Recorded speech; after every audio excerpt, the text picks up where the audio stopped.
Under the Speaker's announced policy of January 3rd, 2013, the gentleman from Texas, Mr. O'Rourke, is recognized for 60 minutes as the designee of the Minority Leader. Thank you, Mr. Speaker. I rise today to speak about a place that is very near and dear to my heart, a place that is the source of great beauty, the source of millions of jobs for this country, an economic driver not just for the region that I represent, not just the state in which my district resides, but for this entire country and, for that matter, this hemisphere. I'm here today to speak about the U.S.-Mexico border. And I have the privilege and honor of serving with other members who represent significant sections of the U.S. side of the U.S.-Mexico border. We're joined today by Susan Davis from California, Pete Gallego from Texas, and Filemon Vela, who is also from Texas. But before I yield to them, I want to talk a little bit about my special section of the U.S.-Mexico border in El Paso, Texas. El Paso is home to more than 800,000 people who, along with the citizens of Ciudad Juarez, form one of the largest binational communities anywhere in the world. El Paso has for decades served as the Ellis Island for Mexico and much of Latin America. Literally millions of immigrants who are now U.S. citizens, who are productive members of our communities, have passed through the ports of entry in the district that I have the honor of representing.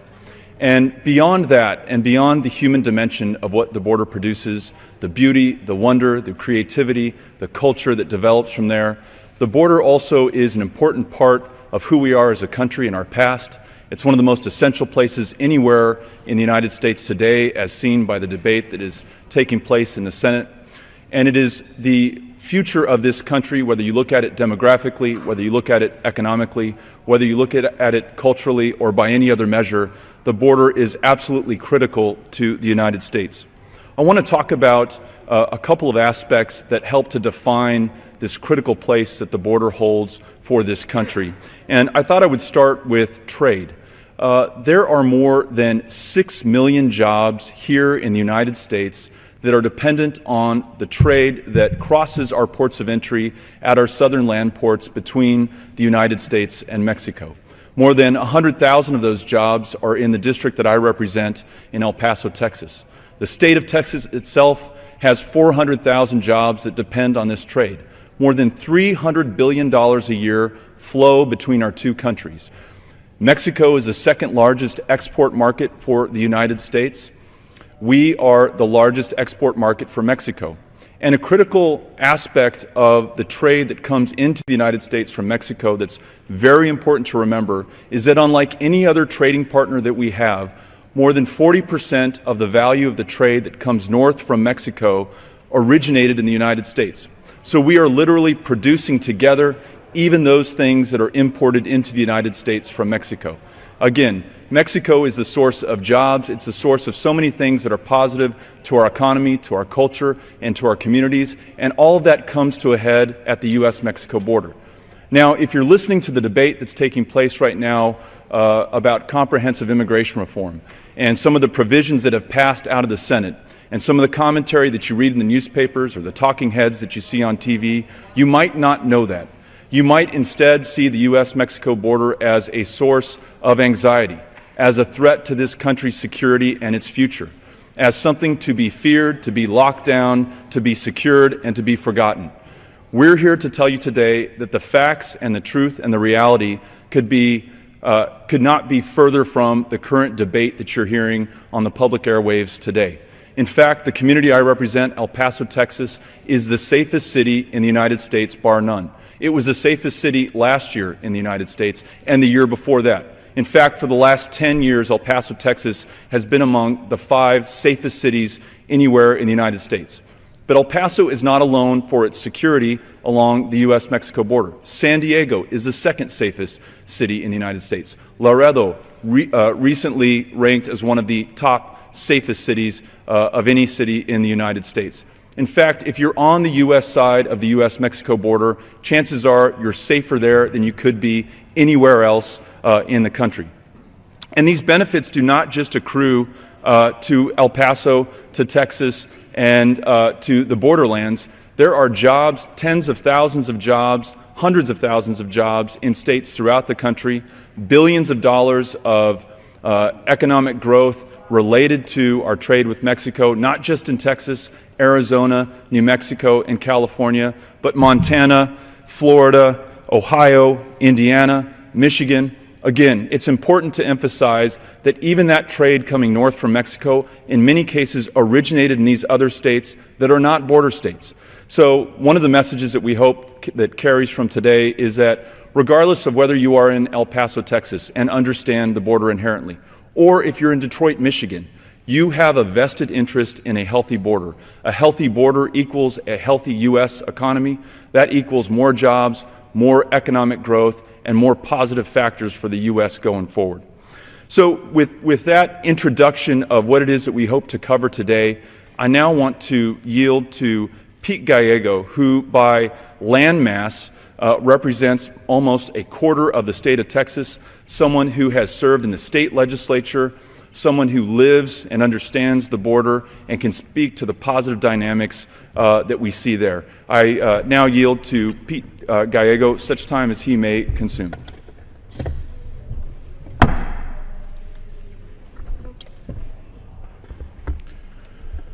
Thank you, Mr. Speaker. I'd like to thank my colleague, Congressman O'Rourke, who, my fellow West Texan, with whom I share the privilege of representing El Paso County, for yielding to me this time to talk about some issues that are critical to the border. And I have to say, Mr. Speaker, that I don't want to use any incendiary rhetoric. I don't want to use any flashy words, because frankly, I think that the people of this country elected the members of Congress not to cheerlead or use harsh rhetoric or add fuel to fires, but to solve problems. So I'd like to talk about some of the challenges that, in real terms, this Congress has the opportunity to make a difference on. The 23rd Congressional District, which I have the privilege of representing, runs some 800 miles along the Texas-Mexico border. It includes 5 ports of entry: Eagle Pass, Del Rio, Presidio, Fabens, and Zaragoza Isleta in El Paso. No other congressional district shares a larger border with Mexico. The district is both rural and urban, and frankly, it looks like what the rest of Texas will soon look like, because it is evenly split between Democrats and Republicans. Because this district has the largest border with Mexico, the policy discussion about border security, about immigration reform, these conversations greatly impact the 23rd District. Frankly, they impact the entire state of Texas. The passage or failure of immigration reform will profoundly affect us all. In Texas, there are approximately 1.7 million unauthorized immigrants, comprising 6.7% of the state's population. According to a 2006 report from the Texas Comptroller of Public Accounts, who was a Republican officeholder at the time, she indicated in her report the absence of the estimated 1.4 million undocumented immigrants in Texas in fiscal year 2005 would have been a loss to our gross state product of $17.7 billion. Well, as public servants, as I indicated early on, the weight of our words is rather heavy. I've asked the current controller to provide an updated study to shed some light on the true impact, the current impact that our state has as a result of these undocumented immigrants. The study would ensure that all 38 members of Congress from Texas and everyone else can have adequate information during what is a very important policy debate. A more recent study from the Immigration Policy Center noted that if all unauthorized immigrants were removed from Texas, the state would lose $69.3 billion in economic activity. The state would also lose $30.8 billion in gross state product and approximately 403,174 jobs, even accounting for adequate market adjustment time. Well, after more than 2 decades, I'm very encouraged that comprehensive immigration reform is clearing hurdles in the Senate. I'm hoping that our colleagues in the House will take it up as well as soon as possible. Make no mistake, the legislation that's in the Senate, it's not what I would have drafted. Those of us on the border know that what we need are more Customs and Border Protection agents at our ports of entry. Many jobs in Texas, much of our economy, in fact, is inextricably linked to international trade. In fact, more than 50 million Americans work for companies that engage in international trade. That comes to us from the U.S. Department of the Treasury. Trade with Mexico represents one of our biggest economic drivers and pumps billions of dollars into our economy. Every day, think of this, $1 billion in cross-border commerce happens between the U.S. and Mexico. That equates to some $45 million in commerce per hour. Staffing increases at our ports would decrease wait times at our ports of entry, would increase security, and would lead to more effective screening and entry for those who are traveling, as well as for imports that are coming into the United States. It is those long lines at our ports of entry that hinder economic development and harm our economy. Yes, it is true. No one will argue that our nation's doorways must be secure, and that our trade and our commerce along the border, on which many small and large businesses depend, must be allowed to move efficiently. And I'm hopeful that as debate on the immigration issue continues, as we continue our conversations, that we can increase the staffing at CBP, a policy move that does, in all truth, make sense for Texas. But as far as the fence is concerned, the border fence, in a time of tight budgets, I have to say that I'm very perplexed as to why Congress would spend so much money on an ineffective project. You'd be hard-pressed to find too many Texans, particularly those who live and work or have been raised along the border, who support the notion of a fence. Let me give you a couple of examples and a couple of quotes. The idea that you're going to build a wall from Brownsville to El Paso is it's ridiculous on its face. That quote comes from the governor of Texas, Rick Perry, just last year. How about this quote? The border fence is a 19th century solution to a 21st century problem. That quote comes to us from Senator John Cornyn of Texas in 2006. As I've said, I'm opposed to the notion of a border fence and would rather that we shore up our ports to speed up commerce. A fence isn't something that those of us who represent the border support, but we understand that it is important to bring families out of the shadows. Economically, here is what comprehensive immigration reform means to those of us along the border and elsewhere, to each and every one of us. It means that our deficits will decrease, while GDP, productivity, investment, and employment will increase. Our country will save over $1 trillion, or about $1 trillion, over the next 2 decades. More than 10 million people will pay $459 billion just in income and payroll taxes during the first 10 years. And over that decade, we will reduce the federal deficit by $197 billion and will add more than $200 billion into the Social Security Trust Fund. The decade after that, comprehensive immigration reform will reduce the federal deficit by $700 billion. In Texas, all the key players are standing steadfast for immigration reform. It's supported by the Chambers of Commerce. It's supported by the Texas Farm Bureau.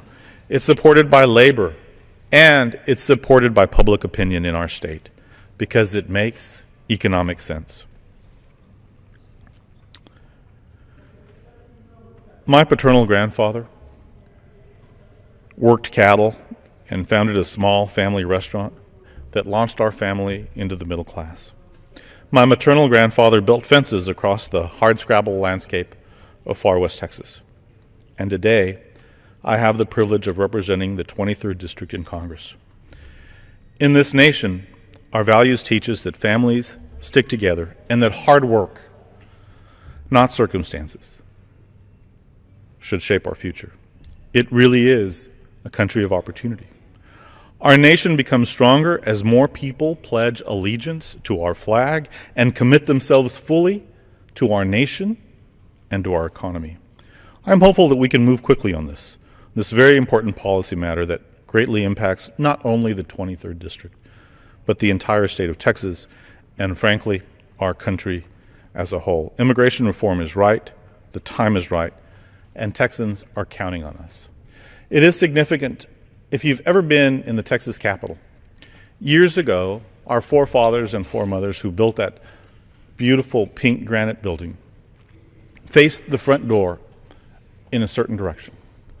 Our front door of the state capitol doesn't face north towards Washington. Our front door faces south towards Mexico. The front door to our nation, as Governor Richards used to refer to it, is a very important doorway for trade, for commerce. It's historically significant not only for Texas, but for the rest of our country. Again, immigration reform is right for Texas, it's right for America, and it's something that this Congress should make sure happens as soon as possible. With that, again, Mr. Speaker, I'm very grateful to Congressman O'Rourke for yielding me this time, and I yield back the balance of my time. I want to thank Representative Gallego for his very eloquent support of moving forward with comprehensive immigration reform and doing so in a rational, fact-based manner. And I think he would agree with me that we are very pleased to see progress being made in the Senate, whether it was originally with the group of 8 or the 60 or more senators who have since joined them in key supportive votes to move this forward. I'm happy that we're making progress. What concerns me are some of the provisions that specifically relate to the U.S.-Mexico border. You're talking about 600 miles of border fencing and walls that currently exist being expanded to more than 1,400 miles of the 2,000-mile border.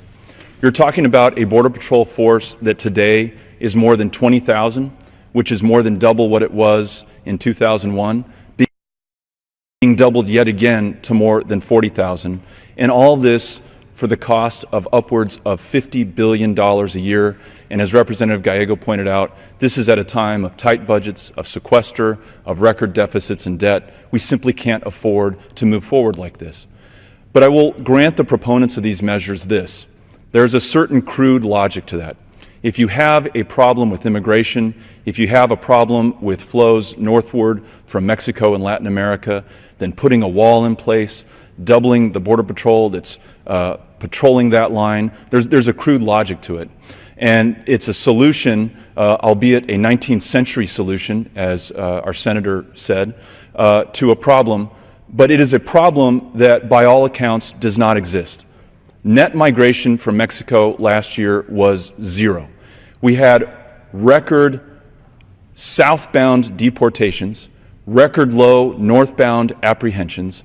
We're spending $18 billion a year on border security, twice what we were spending in 2006. As I mentioned before, we've more than doubled the size of the Border Patrol, and the border is as secure as it has ever been. El Paso, the safest city. San Diego, the second safest. The U.S. side of the U.S.-Mexico border is the safest place to be anywhere in the United States today. We had no less authority than the Secretary of Homeland Security say the border is as safe as it has ever been. The head of the Border Patrol say the border is as safe as it has ever been. By any rational measure, that is not where the problem exists. This next slide, I think, in an image and in a picture, shows you where the problem exists today. This slide here represents the Paso del Norte port of entry coming back into El Paso from Ciudad Juarez. There are 6 million crossings each year between El Paso and Juarez, and many of those who are coming north who are U.S. citizens, who are Mexican citizens, who are tourists who are visiting our region, face these kinds of lines that can last upwards of 4 hours to enter the U.S. And for those of you who have not been to El Paso, you may not know that we with Ciudad Juarez are literally joined at the hip. Our street grids flow into each other.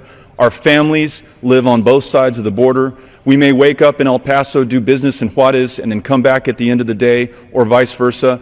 We are truly a binational community. And when you choke commerce, commerce that supports tens of thousands of jobs in my community, jobs throughout this state and this country, you're doing a disservice not just to us, because I don't expect the rest of Congress to care about the border necessarily, not just to the state of Texas, but you're doing harm to the national economy. So if we need to spend more money, if we need to put tighter focus on the border, this is where we need it.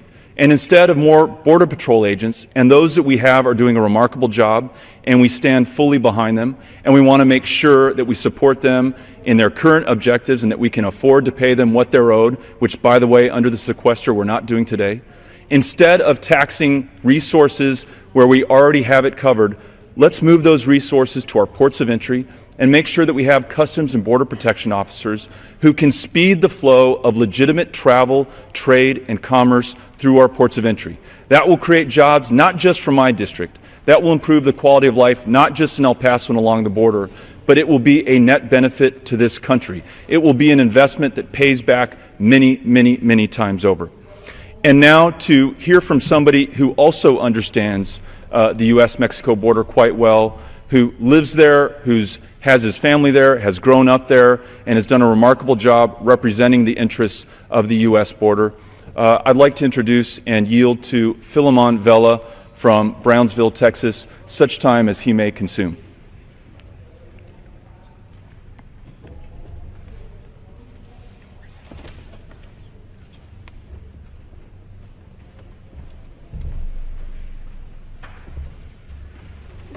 Mr. Speaker, I thank Mr. O'Rourke for putting together this special order, and today I rise in opposition to provisions which condition a pathway to citizenship on the construction of additional border fence. Historically, our country has criticized this construction of barriers of all kinds. For instance, in 1987, President Reagan stood at the Brandenburg Gate near Berlin Wall and said, "Mr. Gorbachev, tear down this wall." 2 years later, the wall was demolished, ushering in a new era of economic harmony. As someone who lives on the border in Brownsville, Texas, I can state with certainty the argument that construction of additional border fence will stem the flow of undocumented migration and increase border security is flawed for many reasons. First, erecting some more border fence drives a wedge between border communities, which are culturally united. Many who live on the U.S. side of the southern border have family and friends who live on the Mexican side and vice versa. The current border fence has come to symbolize divisiveness and serves as a daily reminder of a flawed immigration system. For this reason, residents on both sides of the border oppose the border fence. Second, the construction of additional border fence will damage already fragile wildlife and natural resources. Bobcats, coyotes, owls, lizards, snakes, raccoons all rely on habitat on both sides of the border. Additional fencing will adversely impact these and other animal habitat. Third, erecting additional border fence will cost billions of dollars. This money could be more efficiently spent on less intrusive, high-tech border surveillance and economic aid to border communities on the U.S. and Mexico. The focus of these provisions is misguided as it promotes a quick fix to a problem that is rooted in violence and lack of opportunity. Since 2006, approximately 71,500 people have been killed as a result of cartel violence in Mexico. While Mexico's overall economy has performed exceedingly well in the recent past, economic conditions along the U.S.-Mexico border remain consistently stagnant. The real solution for reducing the flow of undocumented immigrants into this country from Mexico is to promote economic development on both sides of the border, thereby providing more economic opportunities for an ever-increasing population. Fostering a vibrant border economy will mean that young men and women will have an option other than organized crime to provide for their families. While this amendment ignores the fundamental cause of illegal immigration into the United States, it also does not account for the deep trade ties between the United States and Mexico. As my colleague from Texas mentioned, last year alone, the United States greatly benefited from the estimated $500 billion in trade, with Mexico supporting 6 million jobs across the United States. Trade with Mexico even impacted the economy of Alaska and our island state of Hawaii. Importantly, trade with Mexico is critical to the economies of states on the border and those far removed from the Mexican border. I give a few examples. In the state of New Hampshire, for instance, the total trade volume between the state of New Hampshire and the country of Mexico is $1.5 billion. Computers and other electronic products amount for $680 million, or 72% of New Hampshire's total exports to Mexico. 28,531 jobs in the state of New Hampshire depend on trade with Mexico. In the state of New York, the total volume of trade between the United States and between the country of Mexico and the state of New York is $5.67 billion. New York exports $2.6 billion worth of goods to Mexico. 381,238 jobs in New York rely on trade with Mexico. Mexico ranks among New York's 10 international markets with 384,000 travelers per year. Jewelry is one of the largest exports from New York to Mexico, with $500 million in value. In the state of Pennsylvania, the total volume of trade between the state of Pennsylvania and the country of Mexico is $5.59 billion. 246,409 jobs in Pennsylvania rely on trade with Mexico. Primary metal manufacturers are Pennsylvania's top sector in exports to Mexico, representing $560 million and 21% of the state's total exports to Mexico. In addition, $547 million in primary chemicals are exported to Mexico.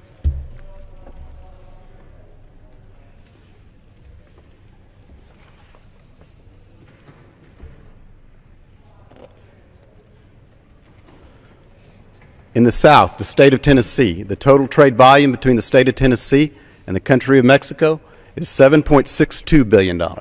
Tennessee exports $3.81 billion to Mexico. 23% of all cotton exported to Mexico from the U.S. comes from Tennessee, making the state the second largest exporter of cotton to Mexico with $256 million in revenue. $855 million worth of transportation equipment is exported to Mexico from the state of Tennessee. 122,085 jobs in Tennessee depend on trade with Mexico. In the state of Alabama, the total volume of trade between the state of Alabama and the country of Mexico is $2.7 billion. Alabama exports $1.72 billion worth of goods to Mexico. Transportation equipment is the state's largest export industry to Mexico, generating $466 million and representing 27% of the state's exports to Mexico. 86,212 jobs in the state of Alabama depend on trade with Mexico. The state of Kansas.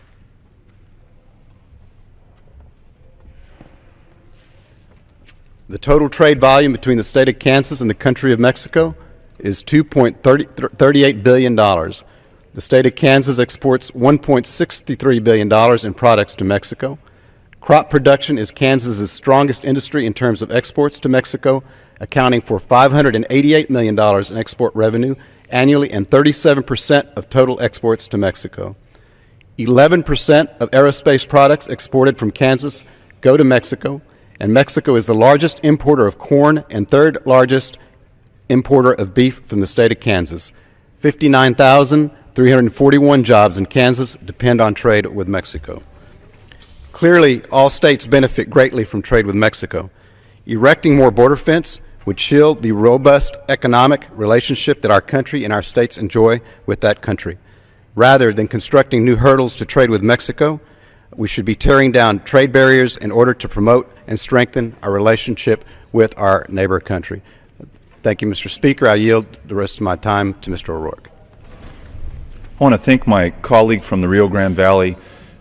Here he is meeting the anxiety, the paranoia, the legislation based on emotion instead of facts with the cold, hard truth of our economic interdependence with Mexico. We ignore this at our peril and to the peril of millions of jobs in this country, hundreds of billions of dollars of economic opportunity and growth. We welcome the focus and the attention at the U.S.-Mexico border, but we want those who are watching to see the truth. And the truth is, we are a positive, dynamic source of jobs and economic opportunity for this hemisphere, for both Mexico and most importantly for us in this body here in the United States.